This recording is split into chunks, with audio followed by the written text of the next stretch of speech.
the boogeyman, the monsters under the bed and in the closet, that fear that grips your heart as a young child trying to sleep in a dark room all alone. It's the same fear that gripped my heart as a 4-year-old when I was suddenly awakened from a nightmare, just to find that the nightmare had followed me into the waking world. I sat up quickly in bed, my eyes wide open, a cold sweat, my heart pounding in my chest like a bass drum. There he was, the boogeyman from the dream, vivid. I could see his every detail at the foot of my bed. The only thing I could think was to jump out of the bed, get to my parents as quick as I could.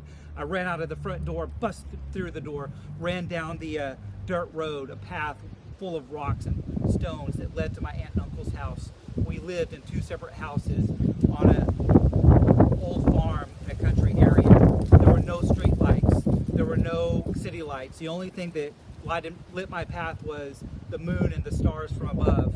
I knew if I made it to my aunt and uncle's house quick enough that he wouldn't be able to catch me. I didn't know how close he was, how much time I had, but when I saw the lights on the porch, I jumped up onto the porch and I began to scream, "Mama, Daddy, help me!" There was no answer. No one seemed to be there. Then I heard a voice calling my name from a distance. I jumped off the porch and began running back down the pathway towards my home, and there was my mother. She grabbed me in her arms and held me safe. I felt comforted. I felt safe for the first time. She took me into the house to retell what had happened to me. I didn't realize that on the run from the monster to my aunt and uncle's house, I'd split open my big toe. There was blood gushing from it. It was the adrenaline.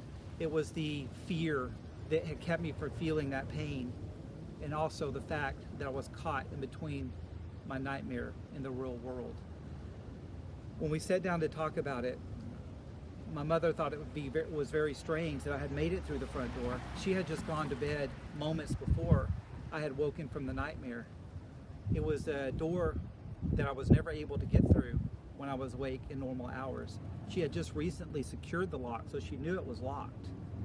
So we even tried later for me to try to open that lock, and I had no way of doing it. My hands were not strong enough or large enough to open the lock. So it remained a mystery of how I made it through the door. It wasn't busted, nothing was broken.